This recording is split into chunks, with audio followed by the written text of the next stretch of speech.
باش لێکەوتەکانی ئەم بابەتە لەگەڵ میێوانەکەم گفتوگۆکەین ڕێچارد وایتز بەڕێوەبەری سەنتەری شیکاری سیاسی و سەربازی لە پەیمانگای هۆدسن لە واشنگتنەوە لەگەڵمانە. بەڕێز وایتز ئەمێ بپرسم ئەمریکا پلانی چییە بۆ ڤەنزوێلا لە دوای دەستگیرکردنی مادۆرۆ؟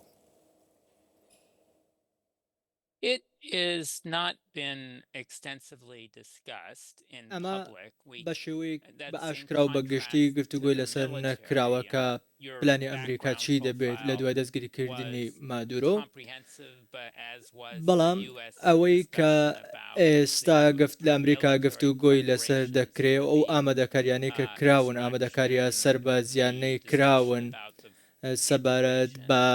پلانی ئەمریکا لە ڤەنزوێلاوە هەروەها دەلتا فۆرس چۆن هاتووەتە ناو ئۆپراسیۆنە و چ کارێکیان ئەنجام درراوە، ئەوەی کە ئێستا ئاڵۆگۆڕی سیاسی و ئاڵۆگۆڕی دەسەڵات لە ڤەنزوێلا بە شێوەیەکی گشتی و بە ئاشکرا گفتوگۆی لەسەر نەکراوە ئایا چی دەبێت پلانەکە چی دەبێت، بەڵام ئەو هەندێک کە گفتوگۆ لەسەرەوە دەکەن دەڵێن ئەو هەڵەیە کە ئەمریکا کردی لە عێراق ئەو کاتێکە لە ساڵی 2023 هێرشی کردە سەر عێراق و دوای ئەوە چی ڕوودا، ئەوەندەی کە ئێمە دەزانین لە ڤەنزوێلا ئەوەی کە دیارە سەرۆک ترامپ پێشبینی ئەوە دەکا و چاوی لەوەیە مامەڵە لەگەڵ سەرکردەکانی دیکەی ڤەنزوێلا بکەن، بە تایبەتی جێگری سەرۆکی ڤەنزوێلا کە ئێستا چاوی لەوەیە کاری لەگەڵ بکات و چاوی لەوەیە ئەم جێگری سەرۆکە بە جۆرێک مامەڵە بکات بتوانن لەگەڵ ئەمریکا کار بکەن و هەروەها کۆمپانیاکانی ئەمریکا بێنە ڤەنزوێلا و بەرهێنان بکەن و پێکەوە لەگەڵ سەرکردەکانی ئێستای ڤەنزوێلا کار بکەن بۆ بژاردنەوەی ئابووری ڤەنزوێلا و هەروەها هاوکاری ڤەنزوێلا بکرێت بۆ ئەوەی حکوومەتەکە بگۆڕێت و حکوومەتێکی باش بنیاد بنرێت. باش پێت وایە ئەمریکا پلانی خۆی گۆڕیوە لە ڕوبەڕووبوونەوەی نەیارەکانی، یعنی لەبریەوەی بە هێز و بە فڕۆکە و بە چەک پەلاماری نەیارەکانی بدات ئێستا یەکسەر سەرکردەکانیان دەستگیر دەکات؟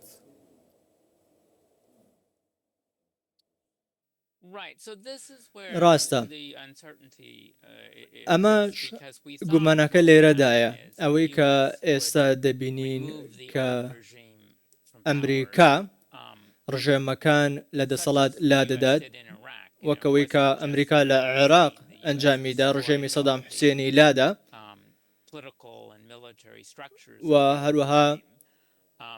توانی لە دوای ئەو هاوکاری بنیاتنانەوەی عێراق بکات حکوومەتێکی نوێ پێک بهێنێت و هەروەها جەنەڕاڵ و سەربازەکانی ئەو کاتی ڕژێمی سەدام هەوڵیدا نێنەوە سەر دەسەڵات و حکوومەتێکی نوێ دروست بێت، بە هەمان شێوەش دەکرێت هەمان دۆخ لە ڤەنزوێلاش ڕوو بدات کە نەهێڵڕێت کە ڕژێمەکانی پێشووە دەسەڵاتەکانی پێشووە و سەرکردانەی کە هاوکاری ڕژێم دەکەن بێنەوە سەردەسەڵات و هەروەها کار بکرێت لەگەڵ ئۆپۆزیسیۆن لەگەڵ ئەو کەسانەی کە خەڵکیان لەگەڵایە بۆ ئەوەی حکوومەتێک پێک بێت کە لە بەرژەوەندی وڵاتەکە بێت وڵاتەکەی خۆیان و گەلی خۆیان بێت و هەروەها هاوکاری ئەمریکاش بکەن. ئێستا دۆخەکە ئاڵۆزە پێم وا بێت چارەسەر ئەوەیە کە دەبێت سوود لە ڤەنزوێلا ئەو سوود و قازانجی کە لە بەرژەوەندی ڤەنزوێلا و ئەمریکا هەیە بقۆزرێتەوە، دەبێت هەڵبژاردنێک ئەنجام بدرێت لە وڵاتەکە بۆ ئەوەی گەل خۆی بڕیار بدات کێ هەڵدەبژێرێت. باش لەم کاتەی بەڕێستان قسەکەن لەسەر شاشەی ئێمە لە بەشێکی شاشەکە لە تەنیشت ئێوەوە ژمارەیەکی زۆر لە هاوڵاتیانی ڤەنزوێلا لەسەر شەقامەکانن ناڕەزایی بەرامبەر بەم کارەی ئەمریکا دەرەبڕن.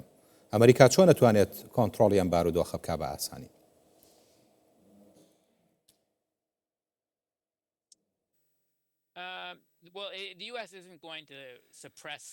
ئەمریکا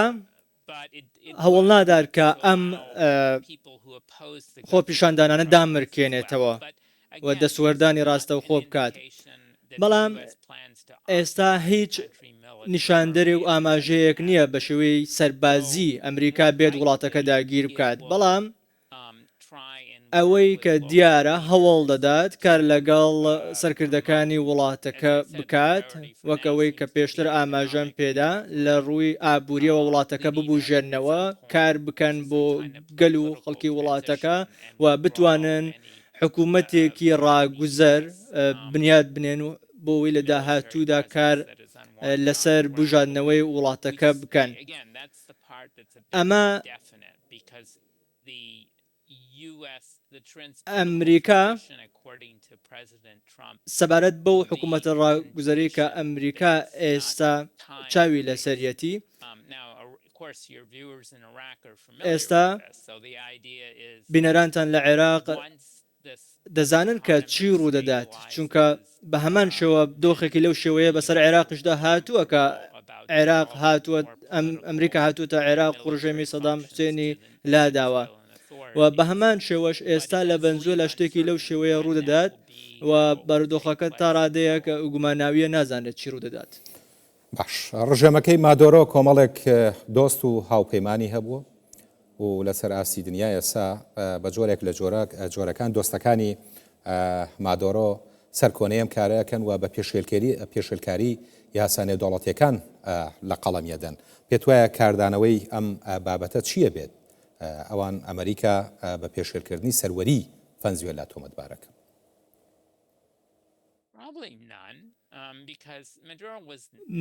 بەو شێوەیە نییە. مادۆرۆ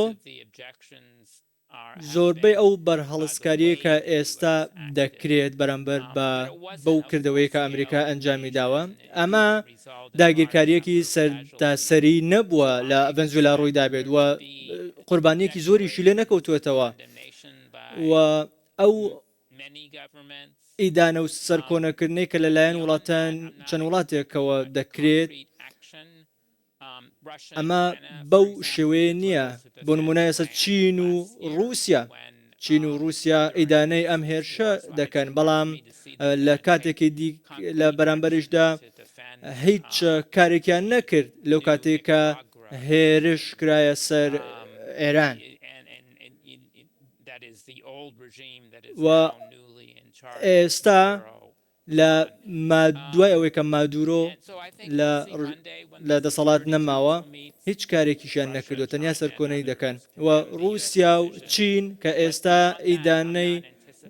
کردەوەکانی ئەمریکا دەکەن تاوەکو ئێستا شتێکی ئەوتۆ نەبینراوە لە بەرامبەر بە دژمنەکانی ئەمریکا چونکە ئەمانە تا ڕادەیەک سیاسەتیان جیاوازە لەگەڵ ئەمریکا. هەندێک حکوومەت پشتیوانی لە هەوڵەکانی ئەمریکا دەکەن چەند وڵاتێکی دیکەش دژی ئەم ئۆپەراسیۆنەی ئەمریکان لە ڤەنزوێلا و لە ڕابردوشدا شتێکی لەو شێوەیە هەبووە و ئەوان ئێستا دەیانەوێت بەم شێوەیە دژی بەرژەوەندەکانی ئەمریکا بۆستنەوە. باش ڕیچارد هوایت بەڕێوەبەری سنتەری شیکاری سیاسی و سەربازی لە پەیمانگای هۆتسن لەگەڵ بابووی سپاس بۆ بەڕێستان.